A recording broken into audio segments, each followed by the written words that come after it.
Hayo ni maneno ya wanaume watatu. Walisema Mungu tunayemtumikia aweza kutuokoa, lakini hata asipotuokoa hatutasujudia sanamu yako Nebukadneza.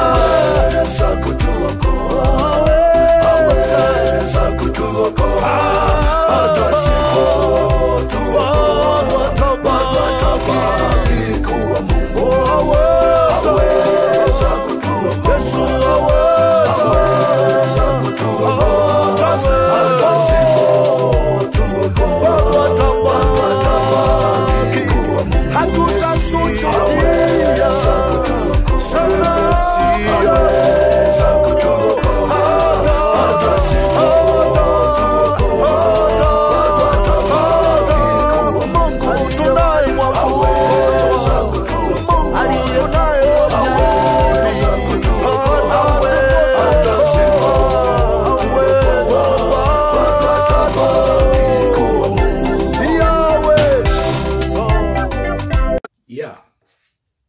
Hallelujah. Wahubiri, title yangu nasema wahubiri mulio waambia au kuaminisha waumini wenu kwamba kanisa litanyakuliwa kabla ya mpinga Kristo. Muliharibu akili za watu wenu. Mulifanya kazi ya shetani. Mulifanya kazi ya shetani kwa kujua au kwa kutokujua. Swali la kujiuliza moja tu la mapema: huyu ataitwa mpinga Kristo, ataitwa mpinga wa Kristo, ataitwa mpinga Ukristo. Atapinga Kristo yupi? Wa Kristo wapi? Ukristo upi? Kama Wakristo wenyewe watakuwa hawapo. Hii nimefahamu kwamba ndio maana wahubiri, yani jitihada za Magufuli zilikuwa za kawaida sana kwenu, za kawaida, na kipande kikubwa cha wahubiri mmefurahia sana kufa kwake. Hamkuona alikuwa anafanya nini. Hamkuona kwamba alikuwa anapambana na hayawani wakali. Hamkuona kwamba alikuwa anafanya jaribio la kuzuia mpango wa shetani kuitawala dunia. Mulimwona adui ama mulimwona wa kawaida? Kwa sababu nyie vita vyenu ni vya kiroho. Vita nyie mnampinga shetani kiroho, munaomba kiroho. Amna maidia, amna.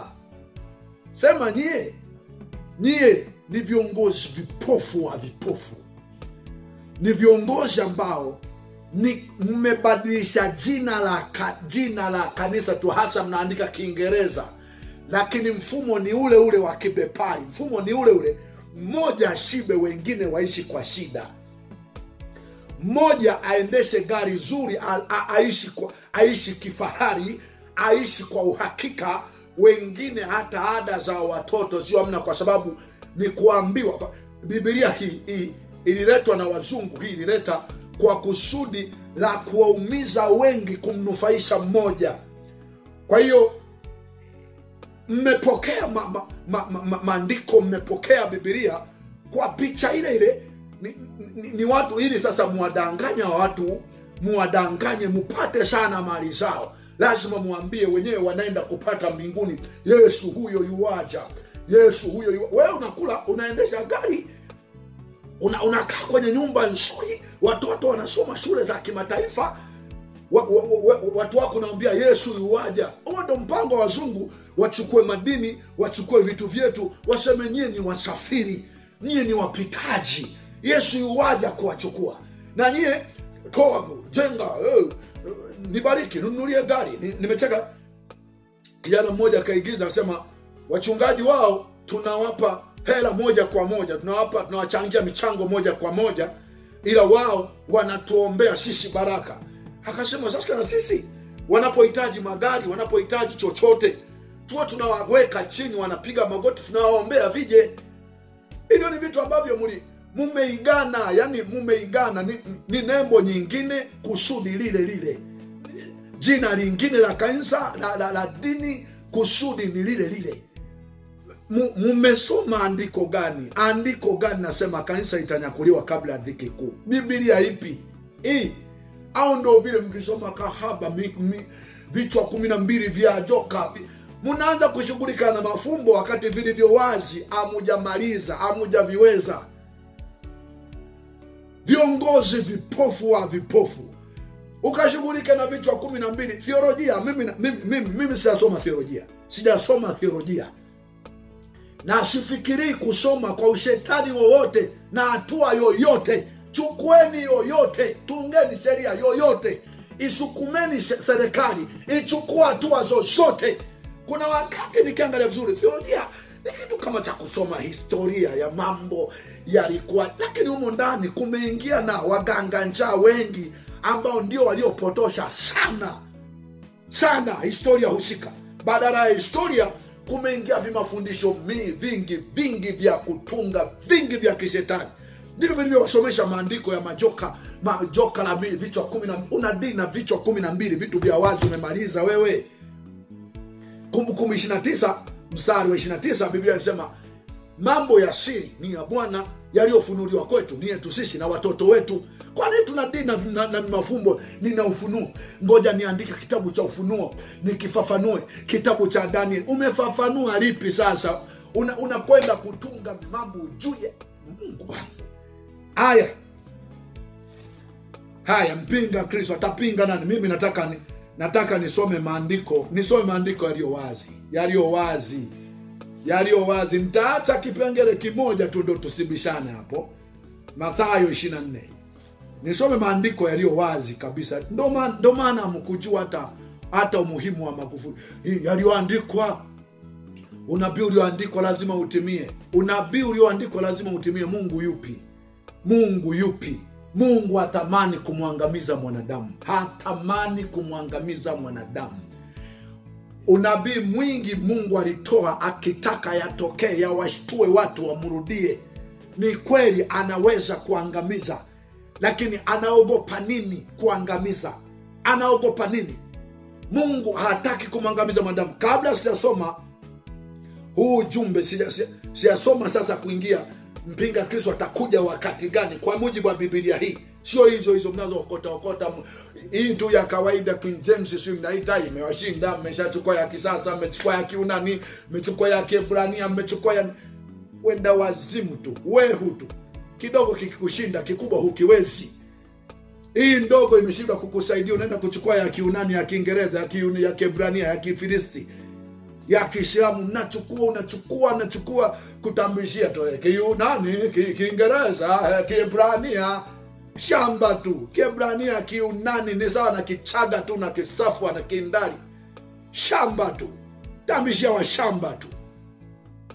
Imani kilikuwa ni kitu cha kukufungua akili, uendeshe vitu kwa akili vinavyoonekana kwa macho, dili navyo kwa macho, pambana navyo kwa macho, sukuma kwa macho. Vilivyo siri ndo vya Bwana. Vita vyetu ni vya kiroho katika ulimwengu wa roho. Kwa hiyo unachojua wewe huna wajibu. Wakili kazi yake ni wakili naye ni kumtuma Bwana akapambane kwa roho. Naye akamtuma. Wakili ni kuwakilisha mawazo ya Mungu, mpango wa Mungu. Vile ambavyo hapana anasema hapana, vilivyo sawa anasema sawa. Bwana kusomea maombolezo ya Yeremia hapa. Mungu ana mpango wa kumwangamiza mwanadamu. Anaacha yote haya ili mwanadamu ashtuke, mwanadamu ageuke. Lazima unabii utimie, lazima utimie. Najua mbarikiwa unajishughulisha kupinga kitu ambacho lazima kitokee. Sio lazima kitokee bwana, sio lazima kitokee. Mungu hapendi kumwangamiza mwanadamu. Ngoja nikusomee Maombolezo sura 3 mstari wa 31. Kwa kuwa Bwana hatamtupa mtu hata milele, maana ajapomhuzunisha atamrehemu kwa kadri ya wingi wa huruma zake, maana moyo wake hapendi kuwatesa wanadamu wala kuwahuzunisha. Ukisoma nyaraka za Paulo na maelezo kadhaa ya Daniel, anasema niliwahuzunisha ili pengine mshtuke. Mungu katika Ibrania anasema mwana mpendaye humwadhibu.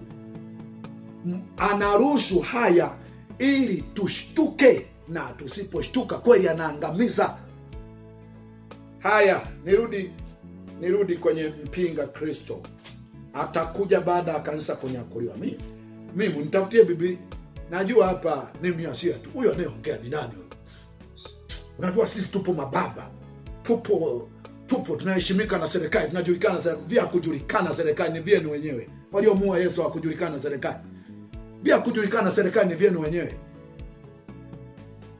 Baada ya kuishi katika namna iliyonyoka kabisa, iliyonyoka kuokoa na kuleta tija kwenye maisha ya watu, inayoonekana na wadanganya wataenda kula mbinguni, wewe unakula hapa. Tumbo hilo limeotea mbinguni. Hayo matumbo mlio nayo, magari hayo unaendeshea mbinguni hayo. Ni nyumba mlio nayo, ni pesa mlio nayo benki hiyo mihela iko mbinguni.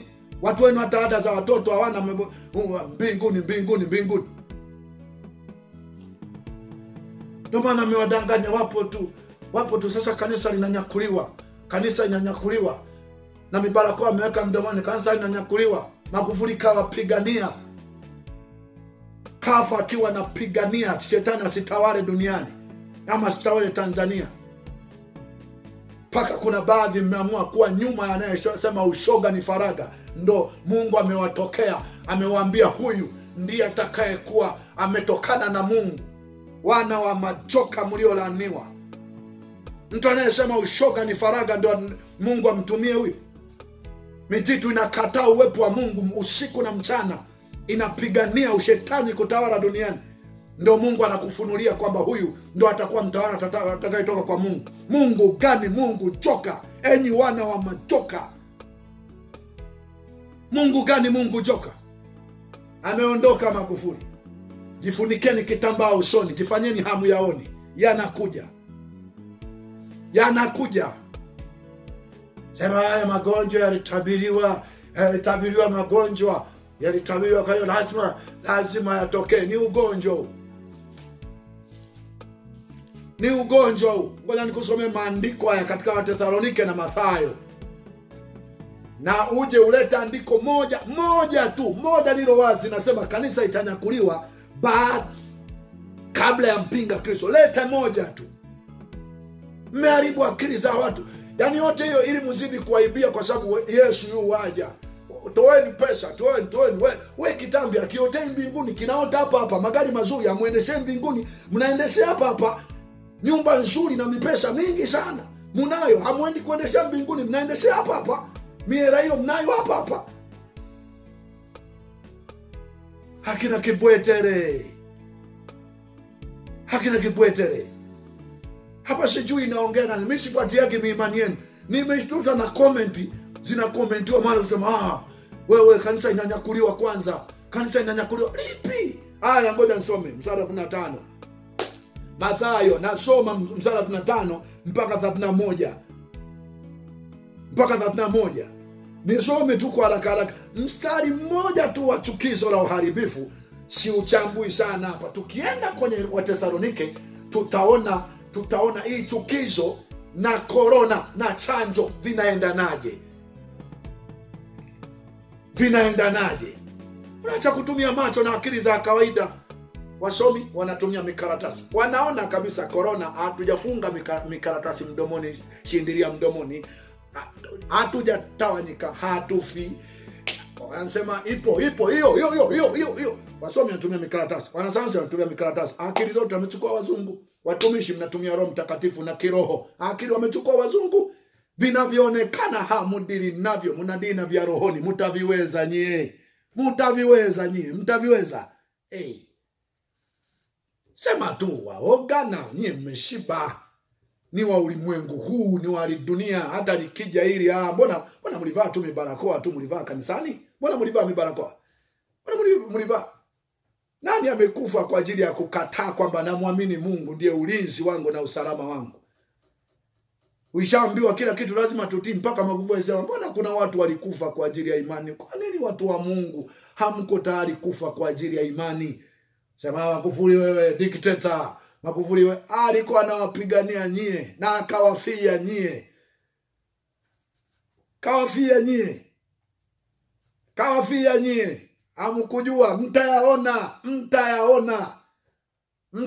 Pita baadhi ya ofisi sasa hivi, pita wanakuambia hakuna kwa kutupeleka. Sasa hivi watu zimeshaanza hudumu na anakuhudumia na kucheki hivi, anakucheki. Anajua sasa hivi uwezo alikuwa anawapigania nyie mwanaume. Hasa kinachoitwa kanisa ndicho kimemuua. Nasoma sura ya 15. Mtamkumbuka. Mimi si nilikuwa nafanya siasa, kusimama na Magufuli, kusema wale machache aliyokuwa anafanya mema, nilikuwa nafanya siasa. Nimeona sasa hivi hata wakonitukana wamepungua, kwa sababu wengi wameanza kujua zile hazikuwa siasa. Magufuli alichokuwa anapinga pala haikuwa siasa, alikuwa anapigania utu. Alikuwa anapigania utu wa watu. Sasa hata matusi ya kunitukana mimi sana katika nyimbo nilizokuwa naimba kule nyuma, wewe oga unataka tu upendelewe ili wasajili kanisa, upende kama Yesu alisajili. Wewe kusikia unafanya haya kwa mamlaka gani? Nani aliyekupa mamlaka? Sema ama Yohana alifanya kwa mamlaka gani? Kusajili kali madam limesajiliwa mbinguni, hivi vingine kama ni jela sawa tu. Kwani kusajili nini? Si nasajili kwenye mioyo ya watu. Kwani nafundisha watu kuiba bangi? Kuvuta bangi? Tunafundisha watu kuwa maraya? Kazi siko wazi. Kazi ndio iliyo sajili kwenye mioyo ya watu. Na baadhi ya wakuu wa wilaya, baadhi ya na pasua hapa, baadhi ya watendaji wengi tu tunapopeleka barua ya kwamba tunaendelea na imani hapa na ibada hapa, wanasema kazi yenu iko wazi. Kwa hiyo kama ni hatua sawa tu, lakini ukweli tumejaribu kufuata taratibu. Nasema hapana, lazima wote mwe mnaibia watu, mwe mnanyang'anya majengo ya watu, lazima wote mwe mnanyanyasa watu.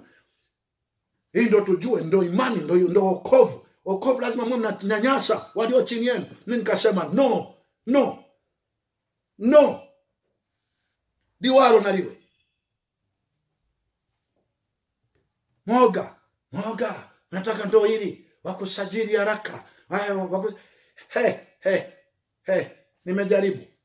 Uwezo nikasema hila, uongo, uonevu, mimi hapana. Kanisa ni kitu ambacho sio cha kuonea wanaokuwa chini yako. Ni cha kuwafanya wafanye kwa uhuru, wajiunge kwa uhuru, waondoke kwa uhuru.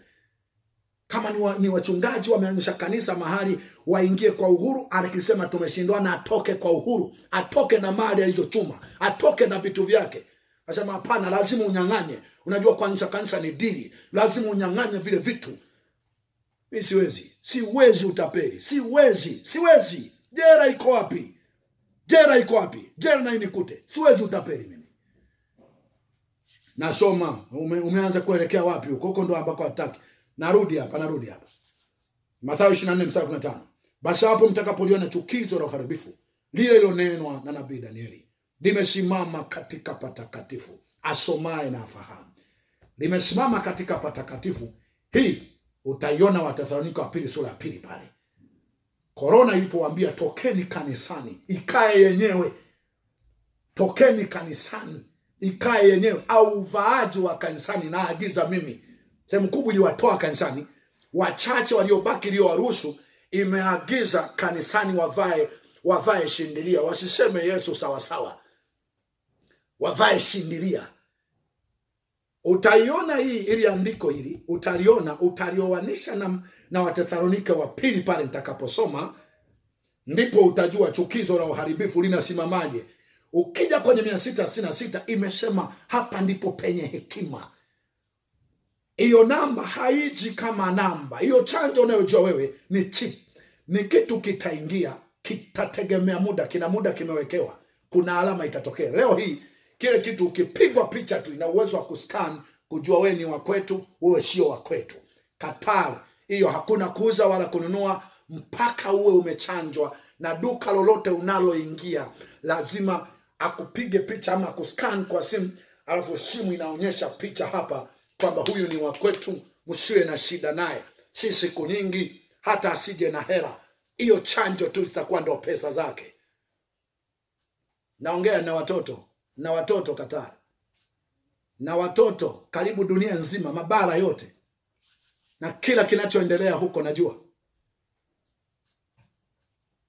Ninakwambia na kutajia moja kwa moja Qatar, na nyingine sitaki kutaja. Hiyo imeshafika, kuna kuingia dukani kununua mpaka uchanjwe. Mpaka uchanjwe. Yesu yuko wapi? Bado hajaja, hajashtuka, hajayaona, hawanyakue. Kwa nini? Penye hekima. Hapa ndo penye hekima.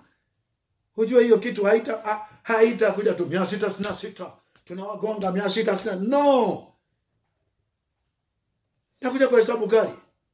Wewe sayansi gani wenye haraka kiasi hiki?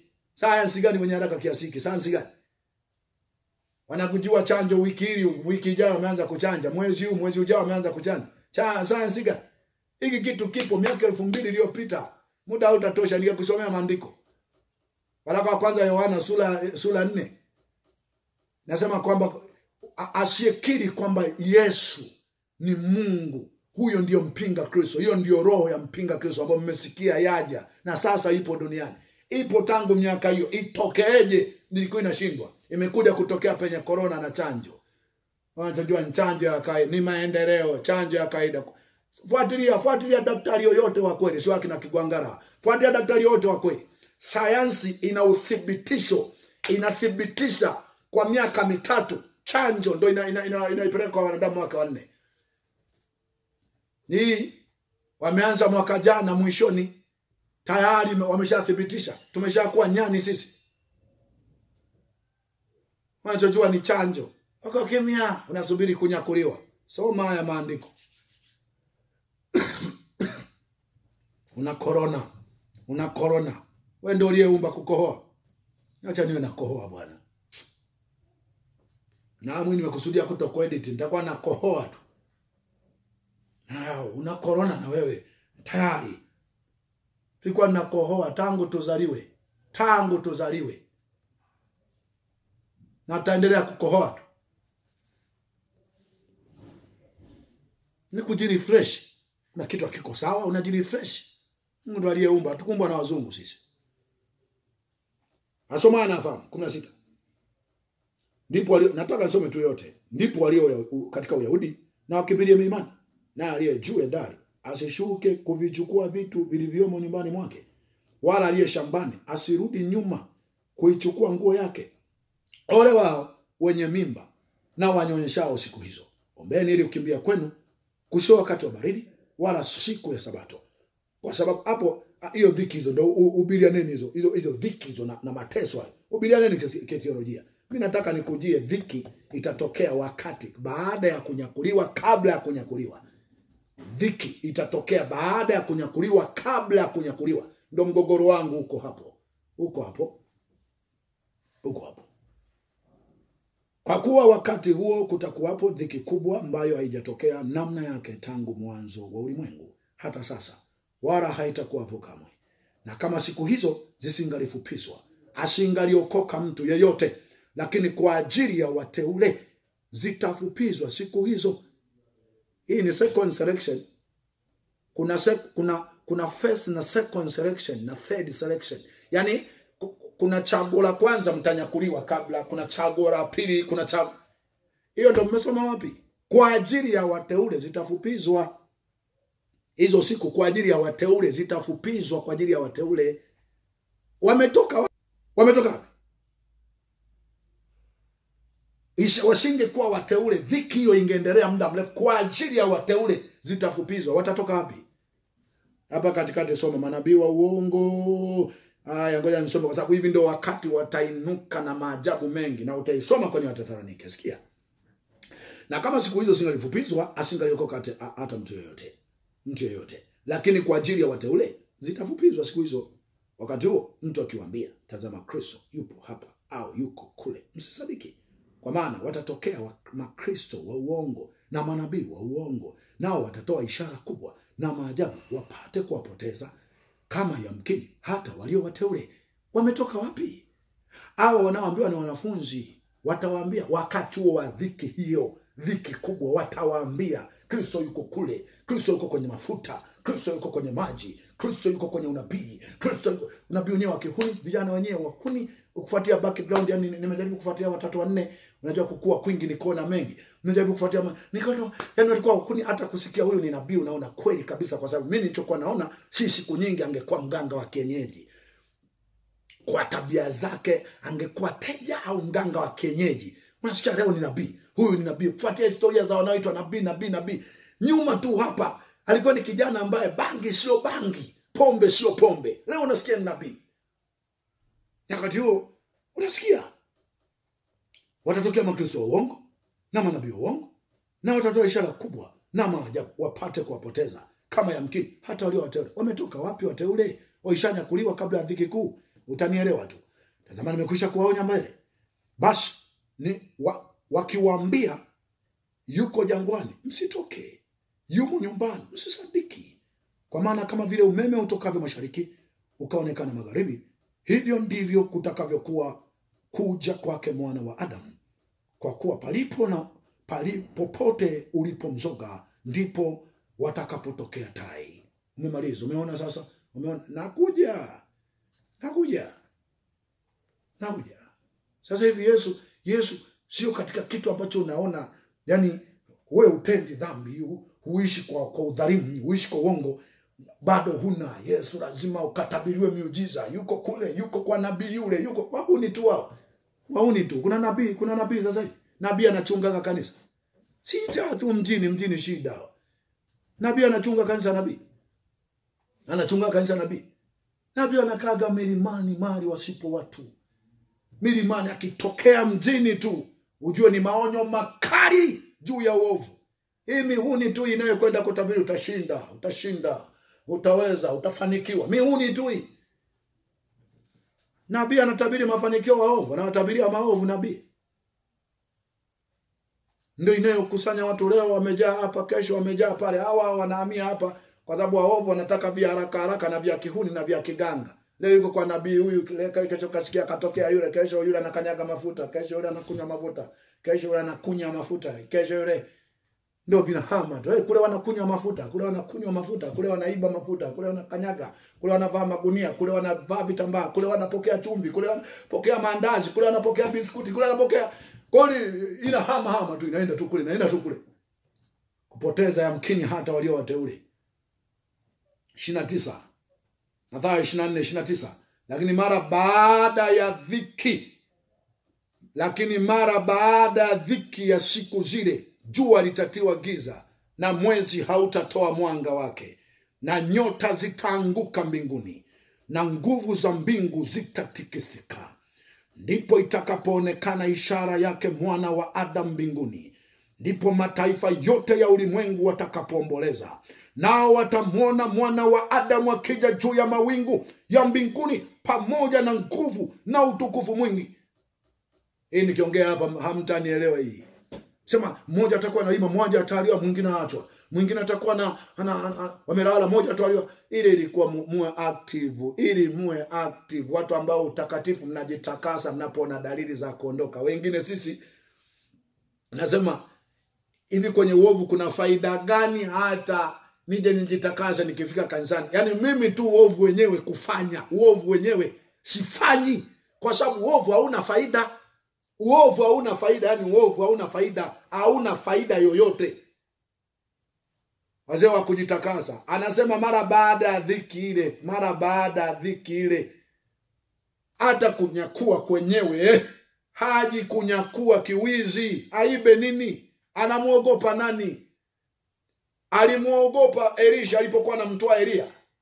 Alimuogopa Elisha. Gari la moto na farasi wa moto likaja likawatenga, likamtoa Elia. Aogope tu mbwa hizi nyani tu, waovu tu, walevi tu hawa, waovu tu hawa. Aogope kumchukua mtu wake aje muibe. Mbona iliandikwa kwa sababu awafanya active. Nyie bila kushtuliwa. Uwa mumwelekei Mungu. Bila kushtuliwa, bila kutishwa. Bila kutishwa mumwelekei Mungu. Ndo amejaribu, atawatishia, ataleta hiki, ataleta magonjwa haya, ataleta mapigo haya, ataleta vitisho hivi, ataleta hila hii, ataleta uharibifu. Pengine mshtuke na kuda bado mko mnang'ang'ania. Baraka za Bwana, utajiri, mali, cheo. Watu vinakuja tu kwa kufanya kazi. Ngoja nisome hapa. Naye atawatuma, mstari wa 31 sasa. Naye atawatuma malaika zake pamoja na sauti kuu ya parapanda toka pepo 4, toka mwisho huu wa mbingu mpaka mwisho huu.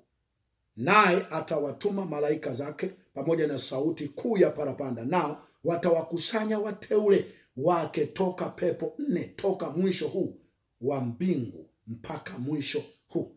Wakati gani? Mara baada ya dhiki kuu. Soma kwanza mstari wa 29. Soma kwanza mstari wa 22. Biblia gani mnayosoma? Hujasoma theolojia. Sijasoma upumbavu, ndio maana sijasoma. Kwa sababu vitu vingine viko wazi tu hivi. Lina fumbo gani? Unitafutie na theolojia yako. Nitafutie andiko moja tu isema kanisa itanyakuliwa. Kabla liko lizuialo. Liko lizuialo amekwambia kanisa linazuia. Yuko mtu wako, watu watapinga, watakataa mpango wa shetani. Kina Magufuli wataondolewa duniani. Watabaki wengine chuma cha pua, chuma cha reli. Kuondoka kwa Magufuli, wanasema Magufuli alikuwa Mungu wenu, ikoskaje alikuwa Mungu. No, Magufuli alikuwa mpambanaji pamoja nasi. Kamanda, mpiganaji pamoja nani, akifa ndipo hasira ya jeshi huinuka. Ndipo hasira ya jeshi huinuka, ndipo wanapojua hii vita kweli na mpiganaji mwenzetu kaondoka. Hii sio ya kitoto hii. Hapa ndipo utaona cheche zikitemwa. Utaona cheche zikitemwa. Hata nikiondolewa kaburi langu litahubiri usipime. Hapa ndio utakapoona cheche zinatemwa. Tulikuwa namtegemea Magufuli. Tunategemea Mungu. Magufuli alikuwa mpiganaji pamoja nasi tu. Tumefika hapa kwa mkono wa Mungu. Magufuli katukuta, tunamcha Mungu. Mungu ameshatuponya magonjwa ya macho ambayo sayansi ilikusema watalalia watu miwani mpaka wanakufa. Meno alikuwa anatoa ovyo. Vidonda vya tumbo, miguu kuwaka moto, sayansi ilishindwa. Tumemwabudu Mungu, Mungu ametoa vile. Na ametoa vile. Magufuli katukuta juzi tu hapa. Juzi tu kajoin upiganaji kwa upande mwingine kwa nafasi aliyokuwa nayo. Tumtegemea Magufuli. Kapigana tu vita yake kwa namna ya moyo wake ulivyokuwa kupigania utu. Mungu akaingiza kusudi lake. Hamkuona hata maana wake. Mtauona. Tukaneni sasa hivi. Yafanyike majaribio. Yaandikwe kwenye magazeti. Atukanwe Magufuli. Mtamkumbuka. Alikuwa anadanganywa. Alikuwa anaamua peke yake. Alikuwa dikteta. Tukaneni. Mtamkumbuka. Mtajua alikuwa afanya siasa. Mtajua hakuwa dikteta. Mtajua hakuwa na kusudi baya juu ya mwanadamu. Mtajua.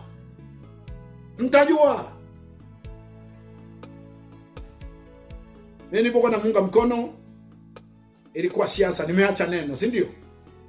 Mtajua. Haujaona ule wimbo Magufuli, umenikingia mauti, umechagua kufa wewe kwa ajili ya Watanzania, kwa ajili ya kanisa. Nilimba Juni 2020.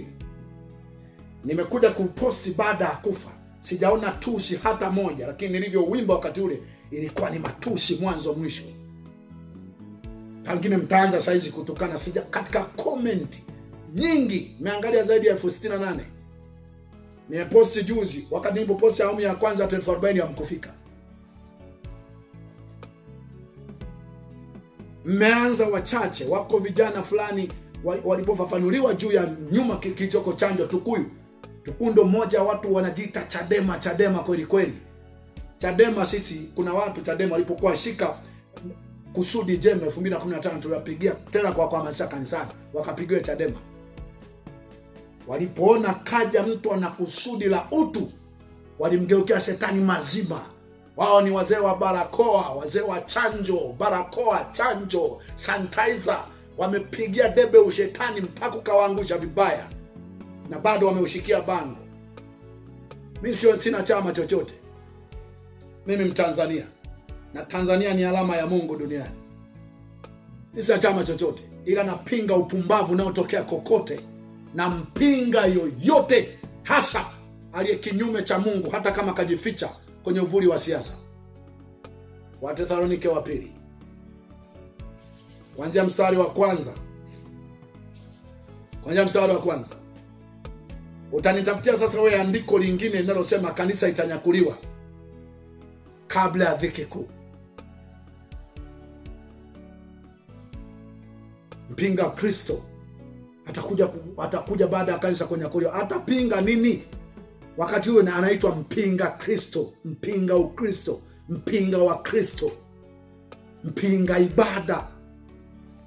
Nisikilize na kusomea hapa, na kusomea nataka usikilize kwa akili zako za kawaida. Acha za roho, acha za usomi. Nisikilize kwa akili ya kawaida tu. Basi ndugu, tunakusihi kwa habari ya kuja. Wathesalonike wa pili sura ya 2 mstari wa kwanza.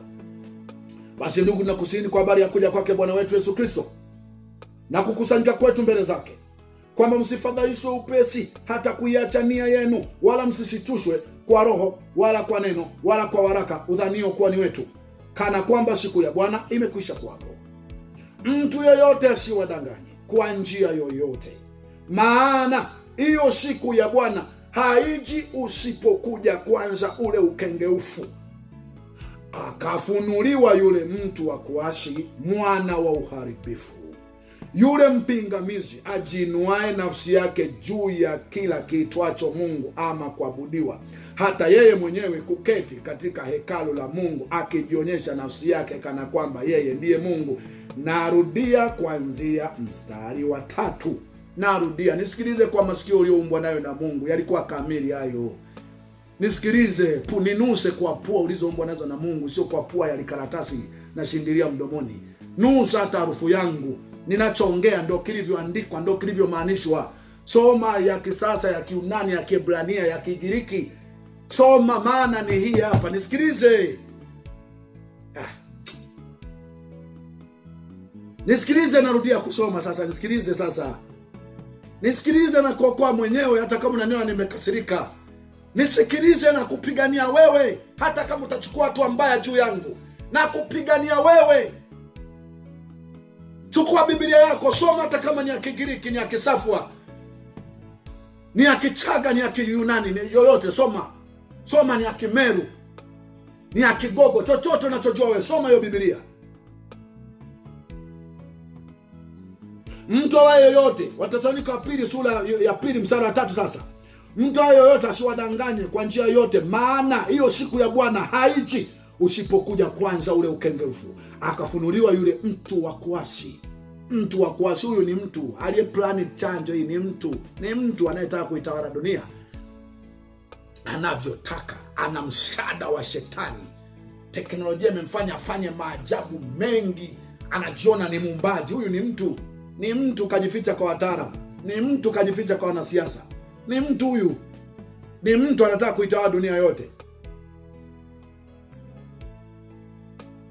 Ndio yule chukizo la mnyama, utaiona chukizo la nimeshasoma na nakurudia tena. Yule mpingamizi ajinuae nafsi yake juu ya kila kiitwacho Mungu ama kuabudiwa.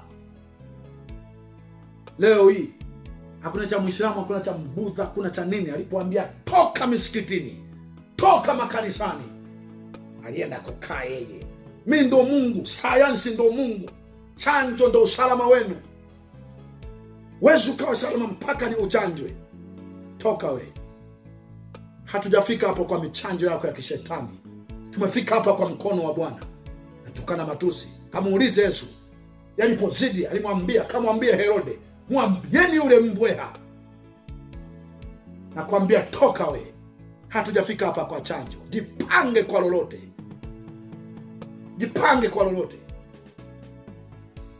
Tumefika hapa kwa mkono wa Mungu. Aweza kutuokoa. Hata asipotuokoa, tunafia, tutateswa na kufia mikononi mwake.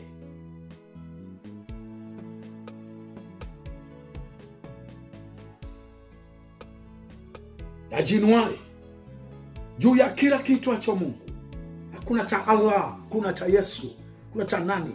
Aliposema tokeni misikitini, tokeni kanisani, waitoka. Kasoma Magufuli alisema hatutatoka. Ameondoka mwanaume, kaondoka kiume. Heri wafao katika Bwana tangu sasa. Hakuokoka, hakuamini, hukumuni wenyewe. Ya kweli iliokoka na kuamini ndio ilishia kutapeli sadaka za watu na mali ya watu. Watu sasa hivi wengi hawasali kwa sababu ya michango makanisani. Ndio ilienda huko mbinguni. Kama na la kweli nalo lilienda na Magufuli ameenda. Kila mtu anapigia la kwake. Hakuokoka, alikuwa Mkatoliki, hakuamini, unajua wewe na mimi mbele kwa mbele. Hiyo mbingu kama imevamiwa, kila mtu amekwenda basi. Mimi nakwambia amemaliza kishujaa. Amemaliza kishujaa mwanaume. Amemaliza. Fungeni makanisa, sifungi. Fungeni misikiti, akasema sifungi. Pokeni chanjo, akasema hapana.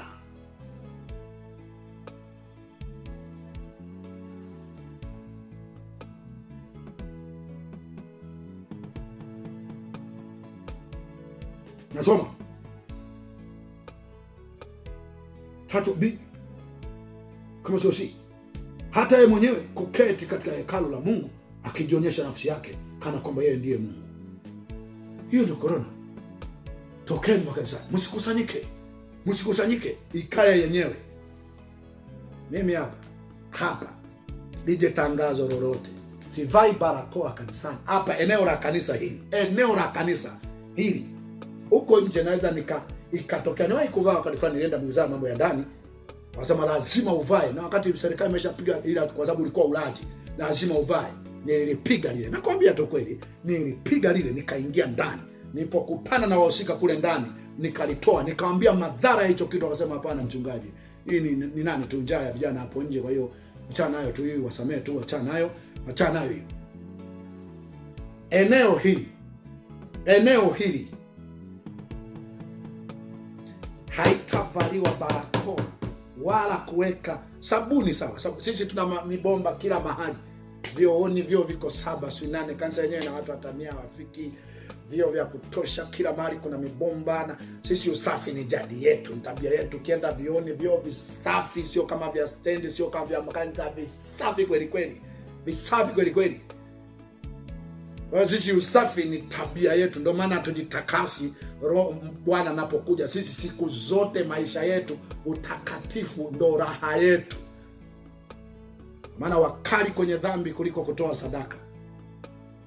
Sadaka inatolewa kwa mtu kwa moyo wa kupenda. Hatuna himizo lolote la sadaka, michango. Na unaweza kukaa mwaka mzima hujasikia mchango wa aina yoyote, isipokuwa pengine wa kujichangia wewe ili ununue nguo za kuvaa wewe na chakula wewe na watoto wako. Sisi sadaka ya kwanza na fungu lako la 10 la kwanza, uhakikishe watoto wameshiba na wewe umeshiba na umependeza na umeoga na uko safi.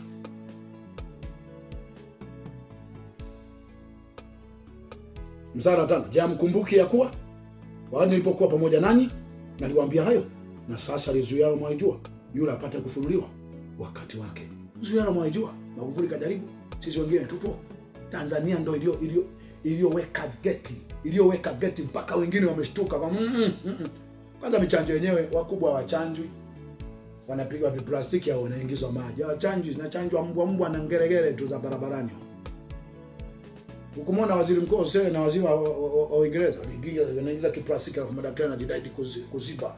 Papa wenu alipoenda Iraq hapa juzi, wanasalimia kwa mikono kwa sababu wanajisahau, wanasalimia kwa mikono, wanaziba na kamera wanaziba. Ana gloves huyo.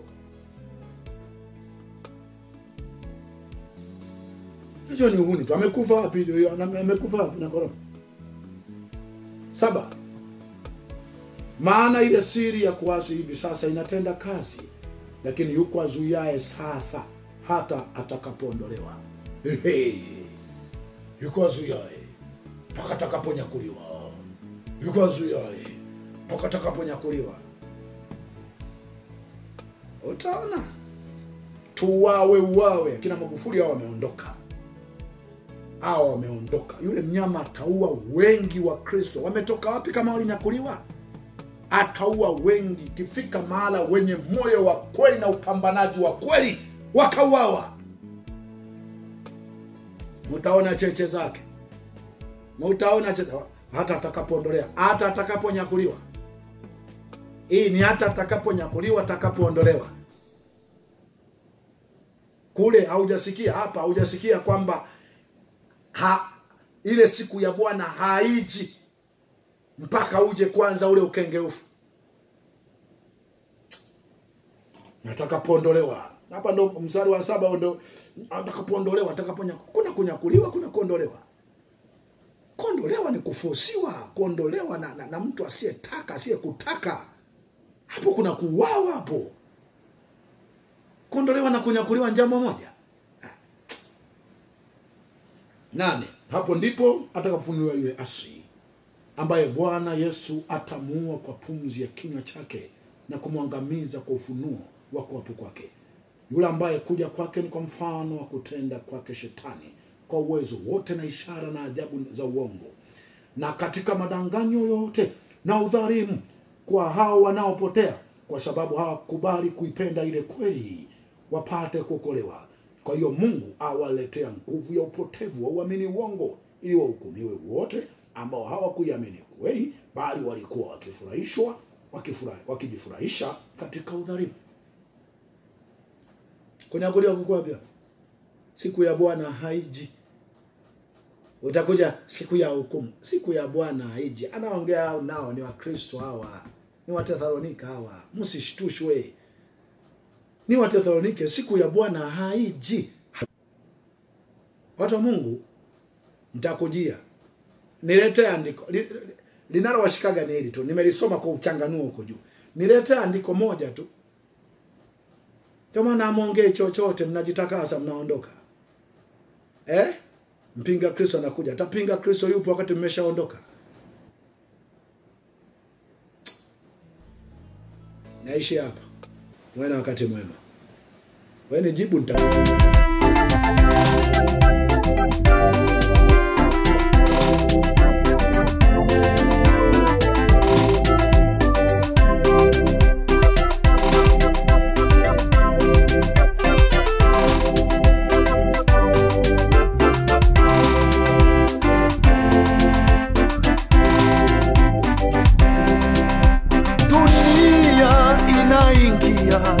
kwenye giza nene ambalo hakuna anayeruhusiwa kuamua juu ya maisha yake.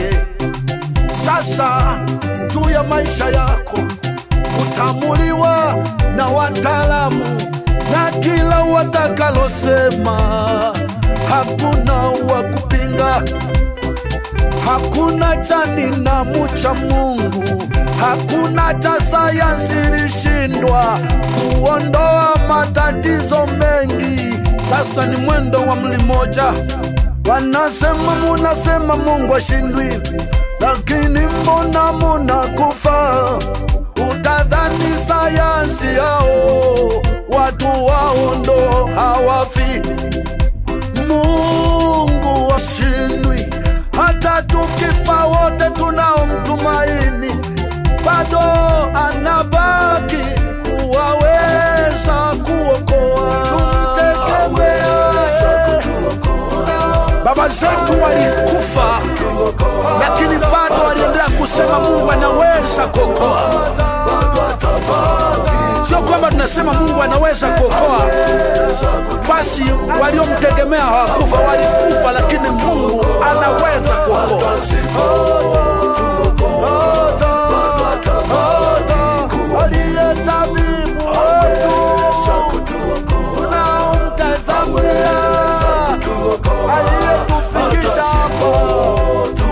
Aliyetufikisha hapo, aliyetuponya kuliko sayansi.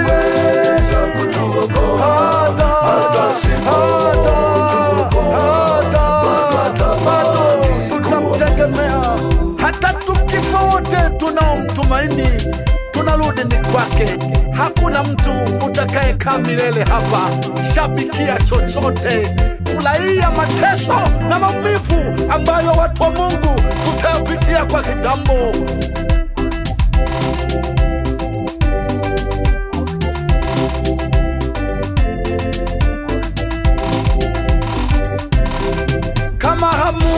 makusudi mengine katika vitu munavyosema kujikinga. Kuna shida gani kulazimisha wengine badala ya wewe kujikinga mwenyewe? Ukijikinga unaogopa nini tena kwa yule ambaye hajajikinga? Mjue tu muna jambo lingine nyuma ya hicho munaita kujikinga. Najua ndio wakati ulioonywa na Roho kwamba itatokea dhiki ambayo kabla yake haijakuwepo. Sasa unasikia muna kununua, katika baadhi ya nchi imeanza hiyo, wanakuuza mpaka uchanjwe. Mungu waweza kutuokoa, hata usipotuokoa tunafia mikononi mwako. Hata sisi tuokoa, bado atabaki kuwa Mungu aliyetutoa, aliyetuponya hivi. Hata sisi aliyetuponya baada ya madawa kushindwa, aliyetuponya baada ya sayansi kushindwa.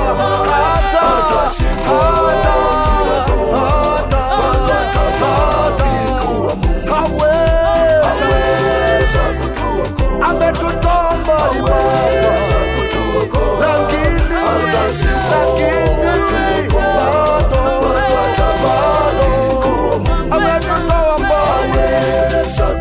Yesu Mesia,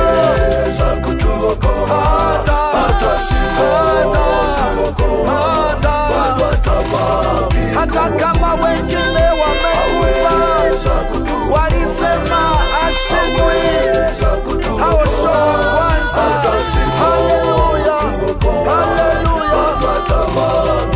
Baba zetu walipokufa wengine walisema naweza, hawakwesha wangapi wamekufa, hata siku Yehova Shama, Yehova Shama,